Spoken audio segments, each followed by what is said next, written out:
My name's Ed Piscor. I'm Jim Rugg. Jim, today we're going to look at a pretty Kayfabe artist edition, man.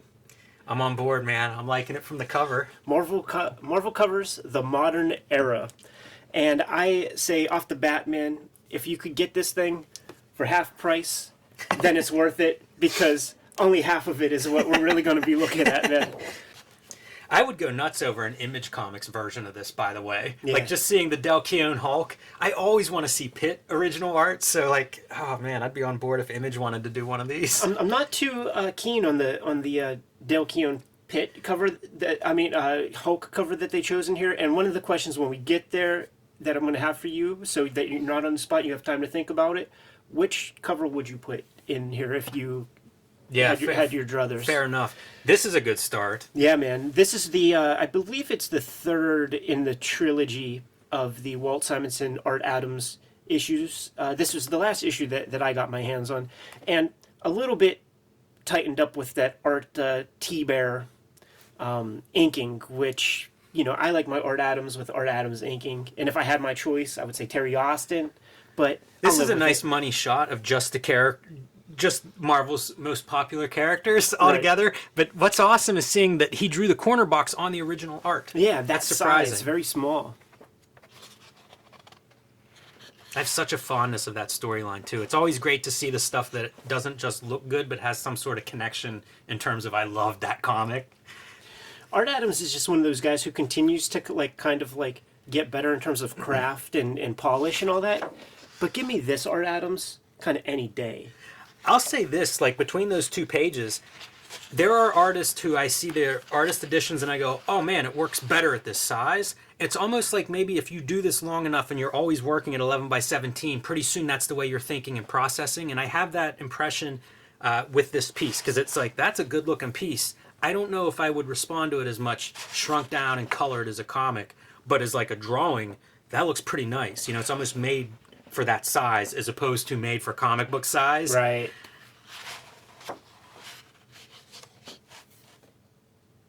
Art Adams was such an influence on those Image guys. It's kind of cool that they start off with him. And this is another example of what you just said about, like, yeah, it totally works at this level. It's nice to see this many Art Adam pieces too, because this is a very, very different approach than the Fantastic Four, the new Fantastic Four cover that we saw first. Seeing like the different treatments of hashing and you know, like the style that changes and evolves over time. So it's kind of neat to get that variation. All right, man. This is pretty much why we're here. starting to get into this area. So I gave you some time to think about which Dell Keown Incredible Hulk cover you would include if you had your say, man. This one, now I'm down. You know, like it's good, but like Dell Keown did a couple years on this, I believe. Yeah, and he was not what he came to be. Like, by the time he gets to Pitt, he's sort of a superstar, but the Hulk didn't sell in those numbers. And early on, I liked it because I was reading the Hulk before Dell Keown shows up. And when he showed up, it was like, oh, yeah, man, this dude's pretty badass. But he was kind of treated as like an unknown. Like, yeah, this is our new penciler. We'll see what happens. So I don't know that his fastball was on the Hulk consistently. Yeah. This is late. This might be his last cover on the Hulk. I'm not sure. I think he might have even stopped drawing it by this point, 398. But it's right around here where he's about done. So this is mature Dell Keown on the Hulk. There's an issue of the Hulk, like right whenever he becomes the Hulk again, the green-gray banner all merged together. Right. And it's a close-up of his face, and it's that double lighting that we would see on Pitt cover number 1 and number 12. And, you know, it's very common. What I think of as Dell Keown is that kind of like absurd double lighting. But it's just a big close-up of his face with elaborate rendering, and that might be the one I would pick, because that would look pretty freaking awesome at this size. I'd be curious to see it. Trying to think of which other ones stand out. You know, he probably did 25 issues or so worth.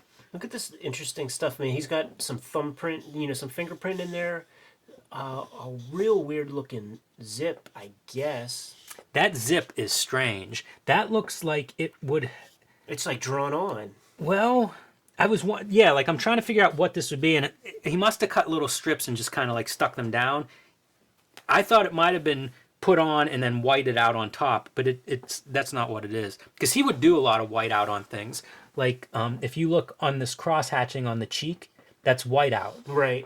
So he would do that frequently with veins and with like a, I don't know, it's this effect is repeated in another artwork of his. So I don't know. I'm glad you pointed out because that might have skipped my notice otherwise. But that is a weird zipatone, screen tone treatment. I've never seen that before. Yeah, basically it's a big, chunky one that would look bad almost anywhere but here. You would never want to apply that on a pair of pants or something. The more I look at this cover, I don't hate it. It's not a good showcase for the Hulk. That leader looks really, really cool. But the Hulk's kind of, I want a Hulk. I want to see the Hulk. I dig. This is something, this part of the facial anatomy, something that I've started drawing lately that I've totally skipped out on in 38 years. The jaw muscle. When you clench, you can kind of manipulate that a little bit. You know the other piece that I just really started paying attention, and I'm putting myself under the bus right here, man, revealing this shit. But the perspective of eyelids. I was looking really close at Steve Dillon Preacher stuff. Yeah. And just like noticing like the perspective line matters always for where lines, end up on things. And sometimes the perspective of the eyelash is concave. Sometimes it's convex depending on where the thing is. And it took me 38 years to understand that. You're further ahead than I am on the eyeball drawing construction because I took away from the Dan Clowes artist edition his construction where it was like that feels like the round eye, that's behind, that's in the eye socket and you only see a little bit, and then like the eyelids wrapped around that circle, that sphere. So that's what I've been concentrating on with eyes. But you're right about the eyelashes. I know exactly what you mean, and that's advanced eye drawing right there. But they all do it. That's the thing. Like there are these idiosyncratic artists who are good at drawing the figure, and it's like they couldn't tell you that that's what you do, but that's what you do. I heard an artist, I think it was on Marin, talking about like how he draws, and it's just thousands of hours of figure drawing and stuff. And he was telling Marin like you get to a point where you can tell when it's right. You draw this figure over and over and over, and it's almost like your eye just recognizes that that's correct. And that's what all this stuff is. Like, as a reader or whatever, like, you might not be able to draw the perfect eye, but when it's perfect, it registers. Like, it just reads as correct. And that's what the great cartoonist, great artist of any sort do, is, like, you can glance by it, and it's like, that reads. That makes total sense. That's an eye. It's looking up or down or whatever. We're very successful conversationalists, Jim, because we were able to just talk about that man with this amazing Sam Keith. I was going to say, from the Dell Keown that I know you set up for, this is where I'm going. Yes. Sam Keith did the one Hulk fill-in. I'm going to say it's 368 maybe, but I may be wrong on the number. But it's one issue of the Hulk that he fills in on, and it's one of my favorite Hulks ever. Just love the art. Yeah, and so me too. like seeing a Sam Keith, the way he drew fit the Hulk really well for me. When I was a little boy wanting to grow up to draw comics, and I would see my little glimpses of original art, I really was stoked to like have pasted up proper lettering, Yeah. photo stats, and corner boxes on I love my it stuff. too. But obviously that's unnecessary these days.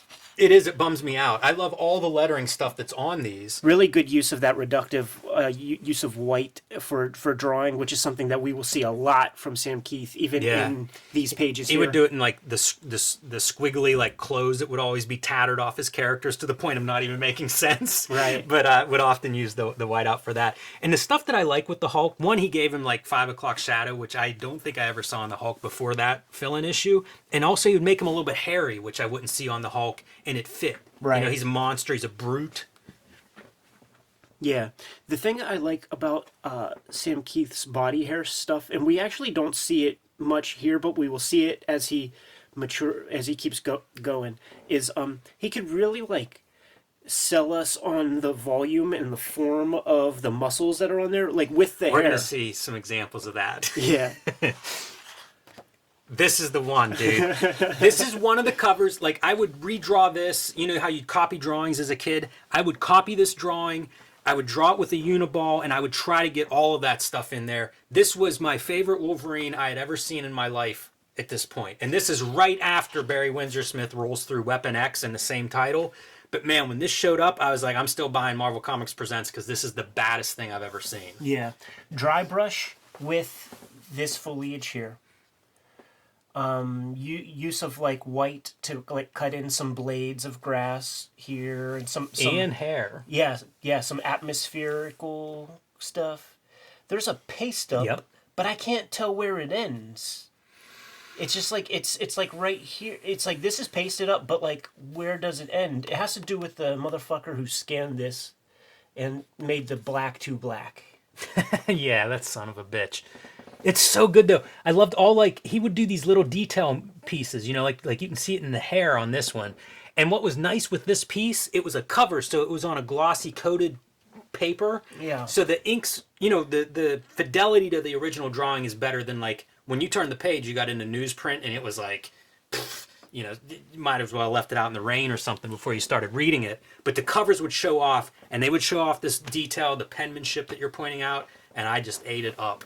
So I'm really studying this body hair pause, and I see a deadline that's akin to like rapidograph, Yep. but I'm seeing thick and thins that's akin to like a dip pen. I'm seeing maybe brush or like flicks of a pen. So it's like he's using 3 or 4 different tools just for the body hair. He was adept at inking, right? Because he would ink Matt Wagner early on. Didn't he ink some of Matt Wagner on Mage? Oh yeah, he did. That's right. So, you know, like he probably had used a lot of tools in that facet of coming into comics and, you know, pulling out all the stops. Like by the time he gets to this, I feel like this was his shot. I love his anatomy. I love seeing like, you know, these tendons and stuff like folding into these muscles. And then he, like when he draws close-ups of hands, and we'll probably see that later on here, though I have the Max one, and that might be where you see it the most, but he draws like the finger bones, like the iconic, you know, skull and crossbone bones, but he like lays them underneath skin, and you see that that's like his original, like where the skin's laying on top. Like it's real fun. I have to mention, where's his mouth? It's like the always- Twilight Zone, that one short where the person, they have no mouths. Yeah, totally, man. He was into like Clint Eastwood as a model for Wolverine, which was, you know, popular in the who would you cast and all these. And Clint Eastwood was always the was sort of the attitude, I think, is the reason. But sometimes the character likeness would really resemble Clint Eastwood, and I think you get a little bit there where, you know, it's the furrowed brow and stuff. Reductive use of white with the little tatters, and we're going to get to see the epic, you know, clothing tear shot. Boy, he's playing with like the logo and stuff there too, right? Like that's him drawing on the logo, doing the shadow, like cross hatching the shadow behind it. Yeah, which requires whiting out spots. It's a lot of work. You know what he did here? It's a beautiful cover. I don't see a paste up. Like I think he might have light boxed. No, because that's TM and shit. Yeah, no, the paste up is here. Yeah, so we had to white out the Wolverine. There it is. You know what? Like it's like he was playing around and he like figured something out here. He like made some discovery. And why do something once when you could do it 4 million times and have all these phone cords hanging from a motherfucker, man? Right. There's something wrong with that. This is probably Wolverine though tripping on drugs, right? In the storyline, so maybe you could excuse it that way. Hey, is this kind of the is there an Art Adams or John Romita Jr. Wolverine pose that's sort of like that? Is this an homage to that? Yeah, I don't know if he would say it so an homage, but it's definitely like there's a Art Adams, there's a Jim Lee that's kind of like that. But the famous one is Art Adams. It was a big cutout that you would see as posters. I like the anatomy a lot because now it's getting goofy, cartoony. Like the forearms are like Popeye forearms. Yeah, And again, it might be that's the episode where he's tripping balls, but it's pretty fun. still playing with that logo, and Yeah. and you know it's a big step to be trusted to do that. You know, or to do this amount of work, turn it in, and have you know Bob Harris say, you know, that doesn't read so well. The kids ain't gonna be able to understand that. I was so in all my anatomy up to this point. I'm learning from comics, so like his arms were something that I kind of studied. That's a ridiculous deltoid. There's so many striations in that deltoid. Yeah, man. Fringe. Unbelievable.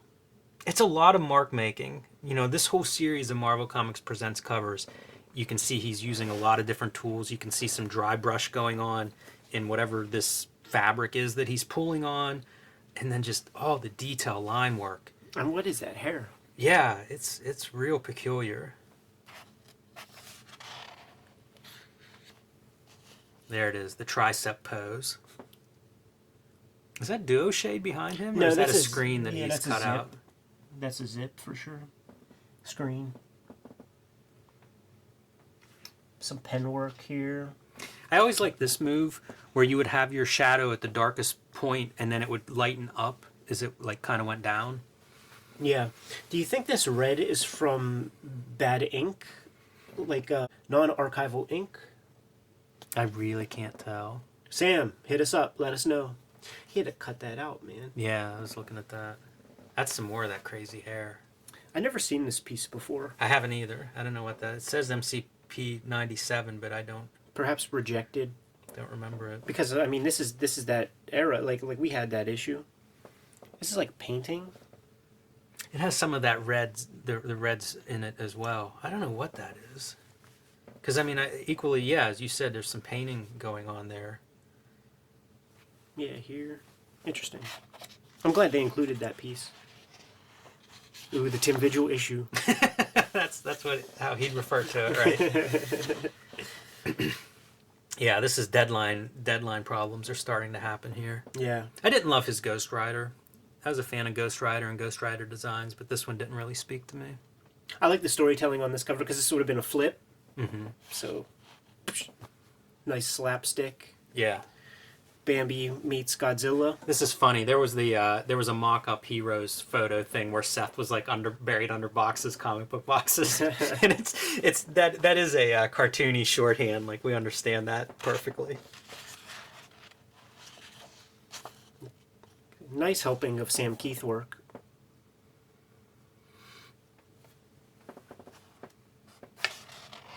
Early Jim Lee. Super early Jim Lee. Wow, that's interesting. This looks like one of the early Wildstorm artists. You know how they would join up and they kind of got some of the Jim Lee, but they weren't there yet. Right. That reminds me of some of that stuff. By the way, Jay Lee, I was a big Jay Lee fan for long times. I kind of go in and out. I liked whenever he started doing this where he would have super light lines and the blacks were very much like a shadow value. Some interesting work. You know, like he's gone through several phases stylistically. I bet you he's using rapidograph. It could be. It's a very dead line. Yeah, it could be. And very fine line. Like imagine that reduced. But it was one of the styles that I thought worked well with coloring and the way coloring was going at this time. And it might have been he was working with Jose Villarobos or some, you know, a good colorist too might have helped. But it seemed like he was a guy that understood that coloring was different and that the line art needed to be different to work with it. It looks real good on the screen. Yeah, it's a great sense of light. It's almost glowing, and there's little bits, like there's a little bit of white splatter to give that glow effect. It's cool to see early Jim Lee. Yeah, it looks like a fanzine piece. 1986. 1986. Yeah. That's pretty rad. That's so much like Cybernary. Yeah. I like that art a lot. I like... One of the conflicts I have with Jim Lee is I like some of his other style periods, too, more than some of the stuff he's very popular for. I'm curious what all Jim Lee is in here, because like the Punisher War Journal, he was drawing Punisher War Journal when I started reading comics. So it would have been like the stuff that followed this, I suppose. Although this is later, I think. This is getting to be... Like he's Jim off Lee. of Alpha Flight. I think he's Jim Lee, gets to come back and do a cover as Jim Lee. Yeah, this is 1990. Amazing Heroes cover.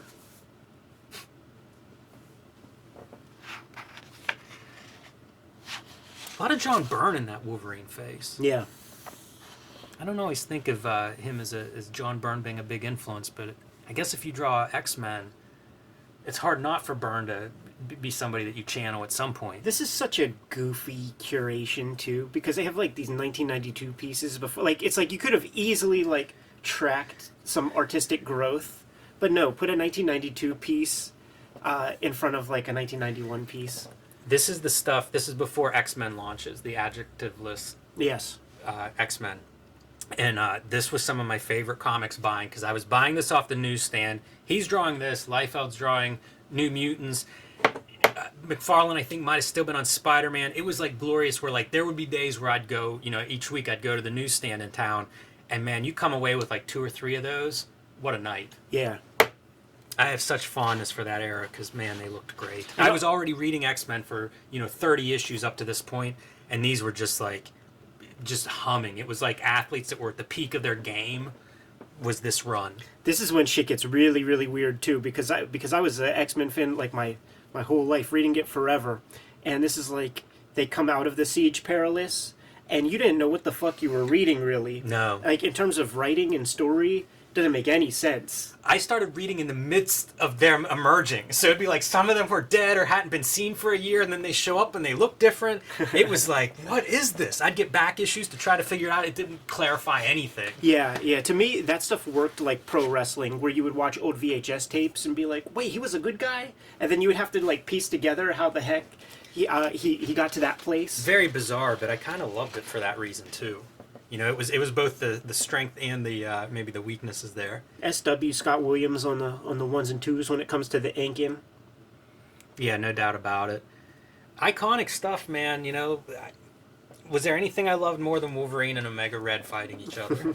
I remember picking this issue up at Hill's department store, man, and then I was a little bit angered because in the Marvel Universe Series 2 cards, that guy who did like the Punisher armory and like all the weapons things, like did a series of cards where on the back. Right? I forget his name, but I couldn't pull that out. showed how things worked, and the way it works on the trading card doesn't work the way that Gimli sold it here. Yeah. So it was very disappointing because he wasn't abiding by canon, man. The cards came first. They were all fast and loose with Wolverine at this time period. Lots of controversy over everybody that would plug in some little piece, some snippet of Wolverine's past. I do like the lighting, you know, like that underlighting on his tentacles. Omega Red, though, this is the run. I probably quit buying X-Men an issue or two after this, like around issue 7. Claremont leaves at issue 3, really hurt me, and then, you know, after Wolverine's out of the spotlight, I was out. Yeah. Ready for the reveal? Pull it out, man. 8 million copies sold. We're going to need a bigger camera, Ed. Yeah, right. There it is, man. And just so funny how, like, they try to chop it up to get it to work. Is what, 5 different covers? 4 different covers? Yeah, what can you say about it? It's an iconic image. You know, if you were reading comics at that time period, I certainly bought some of these. I didn't even see Iceman. Yeah. This is the first time I've noticed him there. We've been looking at this thing for like a minute and a half. Oh yeah, there's 2 guys on that cover. Anybody else I'm missing? Yeah, just I was just thinking, like, good thing that it was just the days of like the color separator who just could like hit this with like a wash of whatever and just say, yeah, it's this, man. Because if a computer guy had to do that, now you have to make sense of this. See, this is like the idiosyncrasies of those Image dudes, where it's like, what is any of this? And then to further baffle my sort of student mind, what the fuck? Like, who cares about this? Like, what is that? These lines, these are the lamest, like, motion lines. There's like 7 of them. Yeah, you could drive a truck through it. What is that? I never understood Iceman's whole, that whole, like, I'm going to make a giant slide. That doesn't make any sense. Why'd we all buy into that? Of course, I guess claws and throwing kinetically charged playing cards at people. I guess a lot of it doesn't add up now that I think. Yeah, and man, he was like... Unrealistic. There was almost no cooler character for a certain period of time than Gambit, and it's like, what's up with that headgear, man? No part of Gambit should work. The overcoat, it's all bad. And you're right. He was. I know some very good cartoonists who Gambit's like their favorite character. So it worked, but I don't know why. You can't reverse engineer Gambit. See, more of those weird textures, and these kind of textures. This is what would make the old guard fucking insane. Yeah. You know, because like, what would Alex Toth say about that? You know what I mean? Like, what can I do with that? He would not be happy with that. You're right. Yeah, I can't imagine passing any of this stuff past Alex Toth. But then also just simply drawing that, it's like a fear of white on the page. Maybe. I mean, I guess it's designed to make her pop, right? Like some of the little bits of white pieces that are on her. Most of her costume is all colored in too. Right. But I guess that's what it was. Liefeld used a texture like this a lot more than Jim Lee did. Yeah, yeah. McFarlane as well. This is an iconic image. This would be on like Chef Boyardee cans and stuff. Yeah, I would see that. I think that was in an ad that was floated around a lot of comics. Very generic, this cover. Mm. Of course, he's out, right? This is the last thing of Jim Lee, so he's probably like, yeah, here you go. Yeah, you look on the back cover of this, and you're seeing advertisements and with no, Scott Williams with a isn't picture. inking this. I have other stuff for him to do. Right. Yeah, this too, man. That's funny. Here we go. This is it. Here we go. This was this was massive for me, man. The New Mutant stuff that Liefeld was doing. I came on board for this. 87 of New Mutants I bought off the newsstand with no hoopla. I had no idea it's cable or anything. Right. And that was the start of my run. McFarlane inked several of those covers, inks that one. Wolverine shows up. I think this is like 93, 92, 93, something like 93. that. So, within a couple of months of reading New Mutants, it's like, I love Cable, I love Liefeld, here comes Wolverine. It was the whole, I was so on board for this run. Yeah, I was in second grade, man, and was like, couldn't get enough. Because like I knew Teen Titans, and I'm like, well, this is New Mutants. This is like young X-Men, and then it's like this old man, but it like didn't matter because he had fucking cool guns and shit. Yeah, the G.I. Joe Roadblock homage. Yeah, Michael Golden tracing or homage, whatever you want to call it. Liefeld inking himself is great, and these bullets are Crayola crayons if I've ever seen them. Yeah, sure. And the inking implement, like you could tell over time, it's like some kind of marker, like microns. I always think this ink is going away. It's turning red. Yes. This looks like it's like more archival stuff, but then again, that's McFarlane doing the inks. Yeah, probably Hunt 102 since it's McFarlane. Yeah. These speed lines are really interesting, and I'd be curious on the pencils, like, is that a McFarlane invention? Was Liefeld drawing some kind of speed line there? Because I don't know too many speed lines that look like that. Yeah, That's an pretty interesting little piece. But I love this run, man, was like everything. Yeah. And can we articulate what it is about this that just like, I pulled this stuff off the rack myself, man. I think it was a mixture of, it just didn't look like, the standard house style stuff. I was into copying, and I felt like I could copy this more than like the insurmountable John Buscema clones and shit. There's a component to that. That's what people would write about all the time, is like, it looked like the kid in the back of the high school class that would draw this stuff. And looking at this, it really has that quality. Like, there's a roughness to this drawing that says, gifted kid in your class could do this, and gives you hope. If you're the gifted kid in your class that's in the back of the room drawing, this did kind of like speak in a way that the John Buscema stuff, because I would look at that and, the brush ink techniques, I had no idea what tool, how do you even make that mark? Right. It looked like a machine produced it for all I know. This, I had pens that I could kind of do something like that with. Yeah. Look at this, man. Cable has like 2 hot dogs in his holster. 2 Oscar Myers. For the what the... This will kill your enemies. Slowly. Put enough in it. The sulfates. Yeah. This is the shit, man. I love this so much. We should do a read of this issue. I was actually thinking about that, dude. Now, like the What If series from 1989. What was important to me, I had very strict rules of comics buying because I could never count on being able to get the next subsequent issue of something unless it was Batman. Like, that was always there. So it was like, at best, I would get one and done comics. And you could always get a What If because they were pretty much one and done. So I had like most of the first run for like, up to issue 25, 26 or something like that, man. And this one is great because they call Wolverine a shrimp and stuff, and he's as tall, if not taller, than Nick Fury. The storytelling is done by Valentino, who paces it out. And I didn't pay attention to that at first because I'm like, oh man, this is like the greatest Rob Liefeld storytelling I ever seen. There's a part where like one of those shield cars has to like pirouette and go upside down and stuff, and I'm like, man, I would never think that Liefeld would like do something like that. And then it's like, oh, Jim Valentino like laid that shit out, man.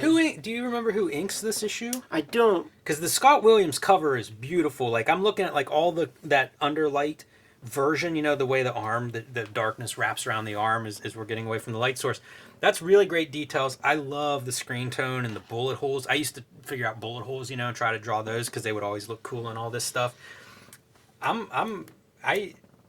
I dig this cover, man. It's one of my favorites. Yeah, I don't want to give short shrift to this cover here because this is like about my favorite era of like Liefeld inking, man. This one, I remember buying this. I believe this issue came out the day that I got X-Men 270, Uncanny X-Men 275, which was a double size, I believe, Jim Lee issue, and then like double size New Mutants Liefeld issue. I was in heaven, and this is Liefeld was inking himself for this run, which is my favorite Liefeld, you know, for the most part. It was just all there. Like, there was so much excitement in this issue because it's like the new team's basically together at the end of this issue, and you know, okay, this is the end of New Mutants. Like, we're waiting for X-Force. Do you remember when X-Force comes out? How long after? It was a while. It Yeah. was 6 to 8 months, I would guess. Of course, you know, I was younger, so maybe that time's a little bit shorter, but it was a gap where it was like, man, what am I going to do? I was so bummed whenever this ended, but so anticipating, like, I was ready for X-Force when it came out, and a little disappointed in it. but I was not disappointed in this. This I could say nothing bad about these comics, man. Like I was in third grade, in control of my own money, had two friends who That's so funny. who also were down with some comics, and we would hop on our bikes, go to the Rite Aid drugstore. Man, I lived in Baltimore for 1 year. During that third grade school year, this went away, and then X-Force 1 came out. Two things real fast. Yes. What if Wolverine, Liefeld, and Valentino teaming up? That's kind of cool because those guys had a friendship, and Yes. then like when they do Image X month, they're the ones that swap books, so kind of neat. But Liefeld had left New Mutants. He was leaving New Mutants because he was dissatisfied. I think there were power struggles with the writer, with the editor and stuff. And then he won and came back. And so like these last couple of issues, that's his like he's totally in creative control. He takes over the plotting and stuff. And it really is like the hyper speed into X-Force, into that team. It's you know, you could feel it. It was different because this was after the there was a big mutant crossover, Yeah, Extinction Extinction Agenda. When it came back from Extinction Agenda, that's whenever it was like Liefeld doing this book, full on his Right. book, his vision, Yeah. his ideas, and it felt like that. You know, it was like a fresh start after the big crossovers that muck everything up, and it had just momentum. You know, it was 3 issues of that, and it was like a rocket tied to it. The Levi's commercial comes out around here, man. There it is. I was looking at this closely, man, and I'm like, is he using those fine tip Sharpies on some of this? There's an odd line, like with these like super thicks. It's like if he's using a pen, it's the kind that has like the softest pen. The blacks feel like Sharpie to me because they have a flatness that Sharpies have. This is, I don't know what these marks are. Those look different. I think that's like a synthetic cheap brush. Maybe. Like a really this is shit that, brush. When I said that hatching on the one Jim Lee Alpha Flight or X-Men, whatever cover that was, this is what I'm referring to, where it's like, it doesn't describe anything exactly, but he would use that from time to time. Yeah, you see a lot of marks that really don't describe anything, but like I sort of liked it. Yeah, I did too. He was known for drawing small, like his roughs, and then blowing those up on like a photocopier. And I often thought that's how some of the cross-hatching, because they kind of don't make sense at this size. Right. But if you blew it up, it's like, oh yeah, that explains it. So I assume that's where some of this stuff came out of, because like the hatching's too big. You know, it's so big compared to the Scott Williams, Jim Lee style hatching. Check this out, man. Using a But like you, I'm on board with it. using a fine liner for the straight lines, that was not even close to archival. Like the ink is almost looks like color hold. These like the edges that would be almost like a bleed. Yeah, that's what I'm talking really about. feels like a marker. Yeah, the inking tool that I had like at this time was the fine tip Sharpie that you had to operate with speed. Yeah. Because if you held it, Got a still big dot there. yeah, exactly. Like these, you know. Man, that's a strange cover. It's so iconic to me. You know, like I would look at ads for it and stuff and just waited for it. Yeah. Like I feel like I still have some ticks from like drawing these kind of faces. That's unlearning to ride the bike. Man. Right. Wow. Using that same fine liner for these background details. Yeah, they're gone. Wow. That's incredible how much they've sort of disappeared. Yeah, this is that's a good 2-page spread, man. There's a lot of action going on there. A lot of movement. Look at these heads. He drew the most generic goons, man. That is just a cue ball. Remember that character called Zero? Yeah. I remember Zero. Please. Hey man, they never made a toy of him. I thought maybe you would forget. The iconic Deadpool. I was thinking that was Trevor Scott or somebody. There's another Scott too. I always get Trevor Scott, and there's another one who had a solo issue at DC that I don't think is Trevor Scott. Definitely not. That's Damian Scott. Damian Scott. Yeah, he was too young. But Trevor Scott, I think, was an inker that went through Wildstorm. Does that make sense? The names all blur together. There's Scott Clark who drew Stormwatch. Yeah, I don't think that's his signature either. Let's talk McFarlane. Yes. How different is this from what we think of as McFarlane? Yes. It's very iconic. You know, this is one of those iconic covers, but it is not what he became. And Hints of it. He was drawing 2 monthly books at this time. He was drawing Hulk. A lot of people forget that, man. He's drawing a Hulk while drawing Amazing Spider-Man. Wow. Yeah, and slowly morphing Spider-Man into the McFarlane Spider-Man. Right. Which we see in much more effect here 16 issues later. You know, with more stylized eyes and the thinner webbing lines on the costume. And a teensy little foot. That foot's way too little. When he talks about drawing, you know, like I think of him, he's very idiosyncratic and like a savant of sorts. And the things that are important to him, I think, are valuable in drawing exciting drawings. And you hear him talk about this stuff, and he talks about depth. And what he calls depth is like a hand like this. It's like this knuckle, this is depth. Then this is depth. This is depth. But like having this go over this is depth, and then this is, you see, like it just like his whole philosophy is like just layer as much on top of the main focal point. That makes I understand that. One thing I love with his stuff, especially the Spider-Mans, is he would often draw the art in the direct market box, and it would be different for each issue. And I always thought like that's really commendable, because I mean you don't even see that on the newsstand copies. And a lot of them would just have the generic like Spider-Man head or the Captain America shield or something. Like that was all. Like if you get a collection of those, it'd be very cool. Right. This issue of Hulk is like near and dear to me. It might be one of my first issues of Hulk. It's like my first McFarlane comic, first issue of Hulk, December '86. So my brother was born in March '86. This is Man Bull, and the sequence at the very beginning is there's two farmers named Bobby and Eddie, and poor Bobby gets eaten, and my little brother's name is Bob, and I would, as he would grow up and become more aware, I would like diss him and be like, you see, you got eaten by the Man Bull, man. This is peculiar art. Yes. I like this. I like this Hulk. You know, I loved Hulk, so I liked McFarlane's Hulk. He did the Marvel Universe Hulk drawing that was amazing, and then he did the Amazing Spider-Man 328 Hulk that was really great. Whenever I would pick these up, they were odd because there was an absence of blacks. Yeah. And I bet you, like, the other professionals looked at this and were like, what is this? Yeah, it looks odd. It like, breaks some rules. I grabbed it because of how weird it looked like and how, like, anti-comics it looked like. I was just a little boy, but I was still like, this is weird. And once again, the curation of this volume is abysmal. Yeah. And, that always makes me mad. I get so mad at, like, reprints. I think, like, somebody is paid to put this together, and did they just throw the pages on the ground and randomly pick them up to assemble them? Yeah, it's really stupid. But this could be some of his earliest inking efforts. So he's like learning tools while on the job. That makes that makes more sense. But you know, not a fan favorite. Like the guy at this stage is not the guy that everybody loves. Like this is a guy that's doing something that doesn't look like anything else and would learn to like, you know, accentuate the strengths and see what people respond to, but this is pretty experimental stuff. Yeah, and before this would have been like Kim DeMulder was inking him, and Bob Wyacek, and, you know, a couple other people here and there.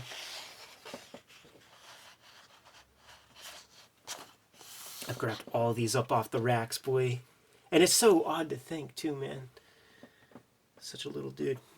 good examples of your fresh corner box or UPC box. And I think this cover speaks to his background as a designer and thinking in terms of design. Throw the Hulk in front of the moon there, a nice circle. And I think that has to be coordinated, man, because it's like you got the paste up. Like, as inker, are you responsible for the paste up? No idea. Like, that's a question I would ask.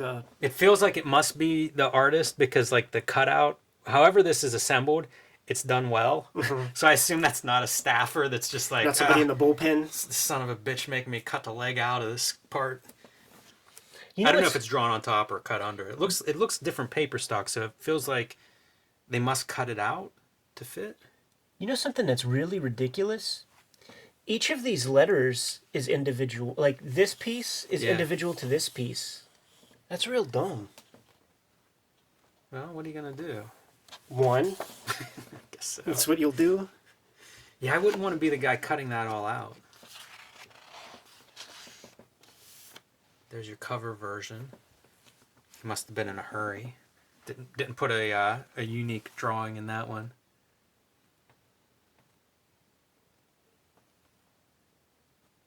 This is like the way that they were able to get us to buy old rope, man. And you know what? I would have bought it anyhow, dude, because there were no essential volumes. I want to see what's up with when it starts getting to this period, they need a McFarlane to do the cover because nobody's running out to like go get those Ross Andrew issues or whatever. Yeah, I probably bought a few issues of Marvel Tales because of the cool cover. Yeah, like the one with the X-Men. Mm-hmm. Yeah, that's the one I always think of. I wonder if that one's in here. And this ain't the one we're talking about. No, but that's McFarlane, like full-on Marvel McFarlane glory. Whoever scanned this in to send, it disappoints me. Because you just know there's more, there's got to be more to it. You know what, man? That really doesn't look like an original scan. It doesn't. That looks like a production print or something. It's so flat everywhere. Yeah. Yeah. And if they didn't, but see, then you see like these little whites. Yeah, there's a little bit of blue line. You can see his crotch is drawn in blue pencil. Got to get that part right. There's little bits of blue. Yeah, maybe it's just a bad scanner. Somebody blew out levels.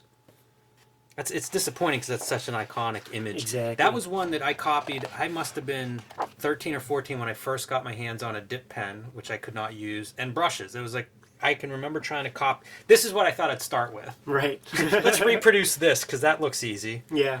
Man, I'd give anything to see those drawings. There's been a few of those that I really like. You know, the Sam Keith earlier, this one. Go back to Mom's house, man. Go digging in the I think bins. they're gone. I've looked for them, and it's just, I don't think they exist. But I did stare at this cover a lot. Count the spiders, man. You'll get a platinum Spider-Man 1 from Wizard Magazine. That's the famous ass shot, I think. I think that's when it starts. Yeah, the Mila Manera piece. Right? Yeah. Look at that arch back, too, man. He's ready. He's ready. Oh, look at how this leg is bent. It's like... Yeah, it is twisted. Wait, and it's... Like, it's level with this. If you, like... You know what I mean? Like, in space, it's, like, directly above here. Yeah. That's some advanced yoga right there. This is what happens when you just, like, dig in your toy box and you pull out, like, a figure. And Yes. You know what I mean? That's, like... I was looking at all the foliage. You know, we had just looked at Calvin and Hobbes and talked about how good the woods were and all the trees and everything. It's a different approach. Man, I never noticed that. You know what's a great run of the Spider-Mans is he has that Morbius story towards... It might be the last thing he does, maybe before the X-Force crossover that he ends on. It's like 2 issues, but it's really great. And for some reason, it like... I don't know. I just don't think about it. I think the Wolverine story, the first story, the X-Force. But he does a Ghost Rider in the middle, and he does a Morbius that are like 2-parters. Yeah. And they're pretty interesting bits of McFarlane art. Because, I mean, that's the end of his... You know, that's right at the end. So it's as mature as he got at Marvel. That's when It's a good Morbius. That's his cup of coffee with coloring and lettering as well. Yeah. Mignola. Was this a real... Man... Yeah, I think this was a cover. It must be if it's in this collection. The proportions look a little bit different. But for some reason, I was thinking this was a commission he had done for somebody. It might have been in one of those books that he used to put out every year at San Diego. Right, yeah, that would be yeah. like collections of commissions. Yeah, no, I feel this like I is a saw this familiar. somewhere. Yeah, it's a familiar image to me, man. I bet he dug doing this because it's a little bit monsters. It's that early Avengers. And this is Mignola. Like, see, P. Craig Russell, he's fine and everything, man, but he would tighten up and make Mignola more quote unquote professional or palatable or something, man. But this is real Mignola right Oh here. yeah, this is. I don't know what the dates on it mean though. 2/1/23. Yeah. There's a couple periods in Mignola's art too that I like. The Hellboy stuff is what that Avengers cover looks like. Right. But there was like this like jungle adventure time period. I don't know, early 90s, late 80s, somewhere around there. And I liked some of that stuff too, really stood out as being stylized and kind of weird. There was a static quality to it that was very, very different than like the image type guys that were doing hatching everywhere. And he would do that almost a deadline for the light line work. Yeah. I like this stuff. This is very design heavy. Cyclops all the dark part of his costume all black. Right. I dug that stuff.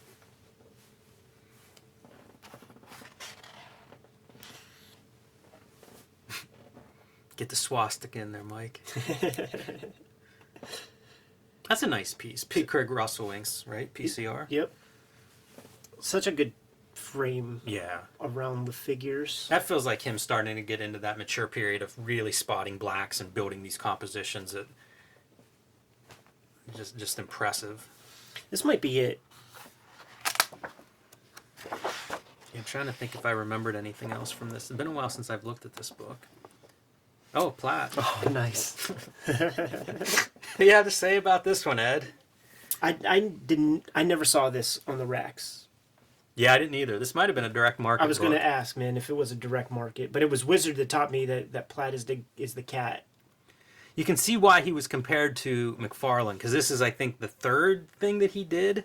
I think it was Moon Knight 55, 56, 57, and I mean, clearly that's the McFarlane Spider-Man. Yeah, and he calls it out right there. Mm-hmm. And chunkiest Spider-Man you ever see. You can still tell he's a kid, man. Like, this is like super early. Boy, is that, like, the muscles are so ridiculous. Yeah. Torn up logo. I assume that's how that printed, right? That's not this is damaged. Yeah, no, he's flying through that shit. Wow.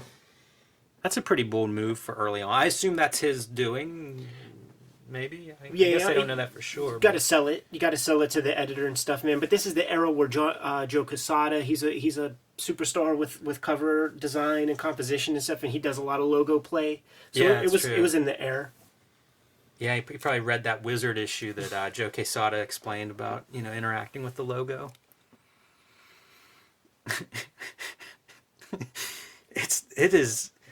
It's nuts that this is like the guy's third cover. Let's get some Stephen Platt artist editions, man. Wow. Once again, there's nothing that you can learn from this. Really. This is Wilf's. It's like a Xerox almost, man. You can kind of see a little bit here, but it's too. Could learn this. Interacting with the logo. Good stuff. Oh yeah, and you like this approach.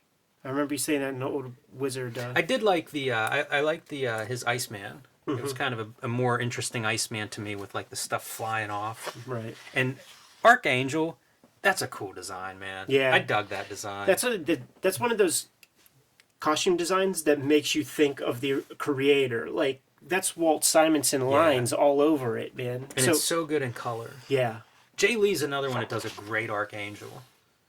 Yeah, I don't recognize. I don't know. He his just did Archangel. like a fill-in or two, but they were pretty cool. This one ain't that great in terms of just like a figure. It's very boring. There was an early issue, I guess it was X Factor, where Archangel and Sabretooth fight, like a pretty tough mano-a-mano fight. And I think Liefeld does the cover, but not the interior. And I always remember that one, because, again, buying off newsstands, I'd buy X books. If the week was right. This always struck me as an odd composition. The way those figures are sort of touching, but not, it didn't make sense to me. Right. It was peculiar. There's so much lettering, I think, all over it that's like they had to squeeze the characters together.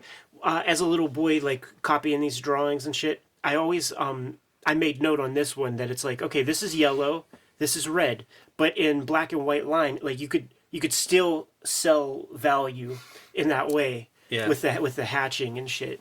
Good point. I liked Wilson when he was doing this stuff, man. I was on board. He had a style that was not quite a Gimli or what, it was his own style, even though it was heavily hatched. But ooh. Yeah, we were just talking about Joe Q. Oh, right. I was thinking John Romita Jr. Yeah. Boy, there are some strange. That's an interesting. There's just some different stuff going on there. Oh, quitely. This is that new X-Men run that he would do with Grant Morrison. These were somewhat revelatory. The way he would draw costumes, it felt like there was material involved Right. instead of just like, oh, it's the naked dude and we just color it like a costume. You get a sense of that's leather, a leather jacket, or at least it has some weight to it. And the gloves were always a big part. And even the logo, it was almost like the X is sewn onto the glove. Right. It's weird. It's weird the stuff that. Here goes some JR. Yeah.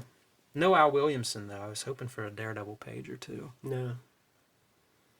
Boy, JR's good. Yeah, he's a guy who goes through different evolutions and periods and stuff. And this is a period that I'm not too familiar with, but when he puts that pencil down, man, like he knows what the fuck he's doing. He knows. Hanna, He doesn't hide. Like he understands like all the shapes and stuff he's drawing. He's not hiding things just in black or. Think of how many pages he's drawn at a high speed. Yeah. And whenever he had a question, ask Dad. Right. At dinner or whatever. I saw like because it is really tremendous. I think his body of work. At the height of the speculator boom, when there was like on Home Shopping Channel, there was comic book programs and stuff. He and his dad were on there, and they had easels set up, and even on that program, JR drew Gwen Stacy, and John Romita Sr. is like, she's supposed to be a blonde. You have too much hair, too many lines in that hair. That foot's really, really great. He was a guy, like, whenever I started to see somebody's pencils, this is amazing. Wow. This is one of the coolest drawings. Wow. Breathtaking. It's such a perfect black and white, like this is what you can do in black and white, is what the subtitle of this should be. Gorgeous. Jesus. Yeah. Silhouette.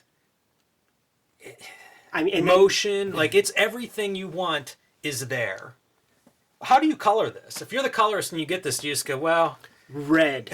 That's all. Red, maybe a blue sky, a dark blue sky or something. Pass it on. A couple yellow windows, maybe. That's unbelievable.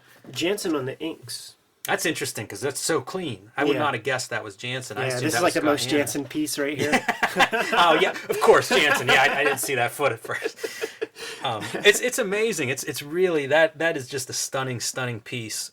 Man, that's cool. It's in there. This is the craziest Jansen too, because it's like straight edges and shit. Oh, it's so good. It's so good. It's so good. It's like design and all those elements. Oh, dude. Sweet. Dude. Yeah, this was a huge run for me.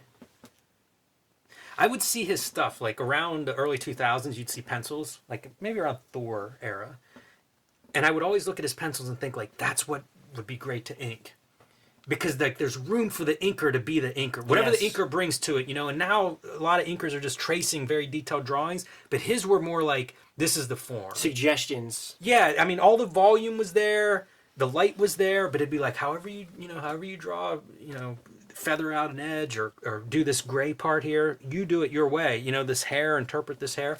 And it just looked like for an inker, it would be a dream to work with him. Yeah. John Buscema has that, where it's like the volume is there. You know that shape, what the shape is, where the weight is. It's so cool to see. Love like all the white, that's coming off the glistening part of the blade. There's no edge to the blade. That's clean. This kind of stuff. Oh man, Al Williamson, man. Is there anything he couldn't do with the ink? I love these, man. I mean, we talked about the eras of JR, and it's like they got some representative pieces of all the main ones. It's cool. Think of the Spider-Man, because it's not just an inker. And I know that the Spider-Man we were fawning over was Jansen. But think of like the bodies, even like the how grounded this looks compared to that Spider-Man. It's like lithe and up in the air. And then you get this gritty heavy piece. Yeah, but this is Jansen too, which is fun. Mm-hmm. Yeah, I was thinking like eras, a lot of it is dictated by inkers, so it's cool to see that both of those pieces are Jansen and say like, oh yeah, it's still very, very different eras. Very different choices on the part of him. He's exceptional too. Like these guys that are really good, they're often, you overlook some of their good qualities. You know, you'll gravitate toward the thing that you're trying to figure out or you're interested in or you love, but it's like, man, you dig a little bit more and it's like, oh yeah, his character design is perfect, the weight is perfect, like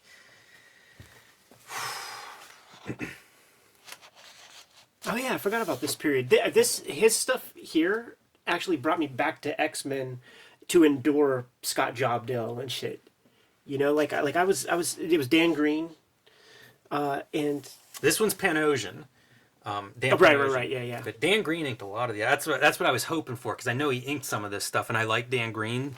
Like Yeah. that's a guy I wouldn't mind seeing some of his inks. This is a nice piece. Yeah.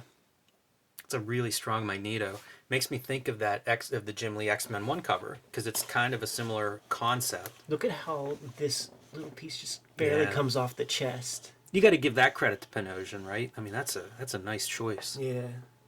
Just all like. These kind of bold brush lines too are. There's a lot of nice stuff going on in this piece. I always liked how Romita Jr. drew Bishop. Yeah. Yeah, these Some are Romita Senior. pretty pictures. Very late period, showing the kids how it's done. Yeah, I guess I didn't know that there were two different covers. I didn't either. Newsstand and direct market. It's probably an early, pretty early experiment for them. Ooh, we're gonna get at some Dan. This is fun because this is what I would hope for is Dan Green on Silvestri. When I became a Dan Green fan, that's why and when. Yeah. Those two had such an energy on their work, and you can see it in this cover. You know, it's just, it looks like, man, they were drawing as fast as they freaking could. And this is when it was coming out 2 times a month, so it was a must for them to draw with some speed. 248 was my first issue. That's awesome. So this is right when I'm getting on board. When Polaris was bad. And this was my first Silvestri issue because Jim Lee did a fill-in on 248. There were so many marks that like they're not complete. They're dashed off or the lines don't connect. And I would just look at that and puzzle, like some of this hatching is that way. And I would just try to figure out like, what is that? I would copy these drawings and I would duplicate that part where like if the line didn't touch, my line wouldn't touch, even though I didn't understand it at all. It feels like a Frazetta composition. Yeah, very heroic. That triangle. Yeah. Very classic. This is probably whenever those image guys talk about Silvestri being like, he's the best of us. Some of it is this kind of thing, like just having that knowledge and putting together compositions that were classical and stood out. Nice. Of course, man. We got to get some Walt. This is a fun. little levels are blown out. Reminds me of the first Simonson Thor artist edition. My complaint is that the blacks are flattened. And I have a feeling maybe he provided the scans himself because it's the same treatment. So whoever did this one, I bet, did the Thor Volume 1. And it's too much. It's too clean. Like, I want to see kind of the brush strokes and see all of the bits of inconsistency. But that all said, great cover, great composition. Loved this run. I was buying those off the newsstand, too. This kind of bookended around the new Fantastic Four storyline because I think Simonson writes it. So it was almost like fill-in artist. It was really exactly cool that. It was storyline. he needed to catch up, and this is New Mutants, Liefeld. This is Extinction Agenda era because I was scooping this stuff up, and but I confess I forget who the girl Thor thing is. Yeah, I don't remember that either. Simonson was the guy who helped me understand Kirby. Like he has a really strong Kirby in him. And for anybody watching at home, Michel Fiffe has written about this run of Fantastic Four really well. Google that because if you like this run or if you're interested in the Simonson Fantastic Four run, Fiffe has really, really done a service to it. There's going to be a Kayfabe that's going to put a link in the comments. We'll pin that to the top of the heap. This was great, though. There was like time travel stuff in this storyline. It was a big storyline. This is books that I got rid of in The Purge. And then when all the comic book stores were getting rid of their back issues, I bought the whole run for $0.25 a piece at Heroes one year. Yeah, this oh my goodness. That's pretty, I man. totally remember picking this one up off the racks. I I love this one too with the guns. That's that Image era of like Total characters with the guns. Yeah, total commentary, like cutting promos on like Liefeld and those cats, and that's what their 3-issue piece was. It was like let's take it back to old school because like these kids are going crazy. I would take the Simonson run over the Byrne run, 6 days a week and twice on Sunday. You know, I've never read the Byrne run to any great depth or whatever, man. But I mean, I was picking this one up as regularly as possible. Boy, that's good stuff. Yeah, that's two-parter stuff. from what I remember.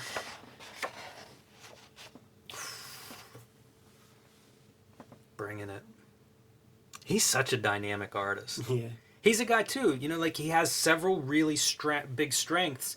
I think it's easy to lose track of some of them. Like the dynamic quality and power that he brings, that's not something I hear everybody say when they say Simonson, and it's like, well, he's got it, man. Yeah. He's real good at it. There's a certain thing that happens too, like when you have like a lot of longevity in your career, where people just just take it for granted. Yeah, and whenever you're a writer artist, I think sometimes people think of the stories, you know, is what they gravitate towards and remember first.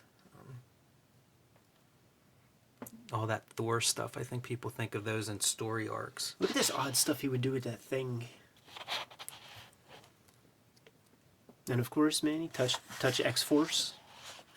And there it is, man, like introducing the Archangel character, and it's like, no matter who draws that character, these are Simonson lines and designs all over it, and you can't not think about Walt Simonson once you are in the weeds enough and you know the deal. The other piece that I would think of is Kirby. Simonson being a big Kirby guy, this reminds me of some of that 70s era Kirby that he's doing in Fourth World and Eternals, where it's almost like markings that are part of the costume design. The colors that would be used too are like Fourth World colors. Like it's 100% magenta.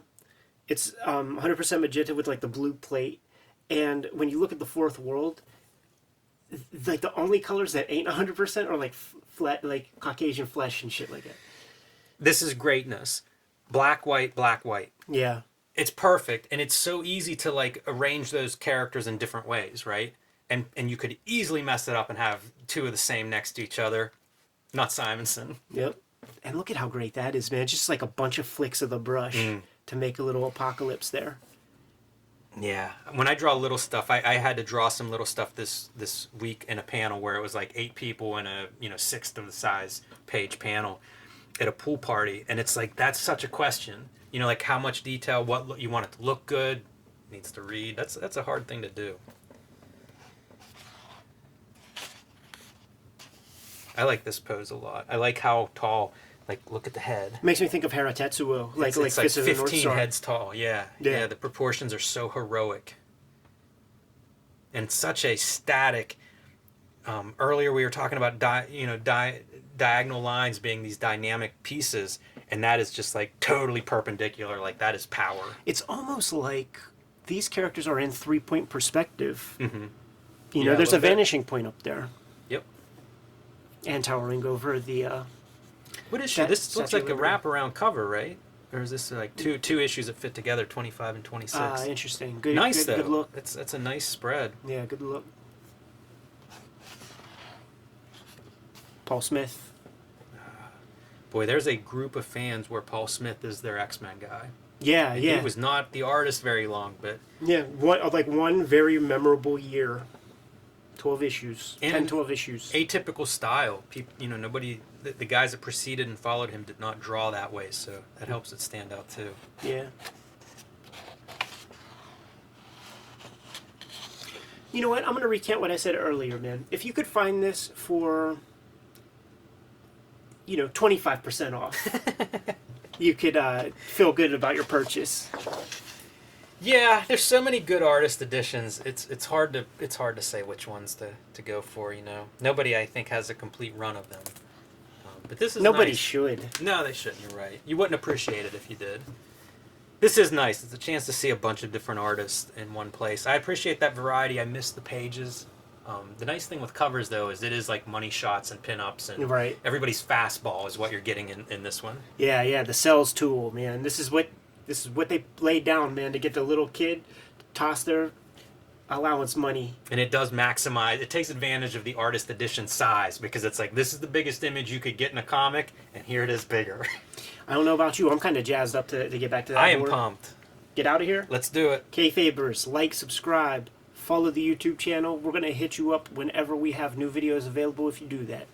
Subscribe to the e-newsletter below. You can pick up t-shirts and merchandise from Cartoonist Kayfabe at the links below this video.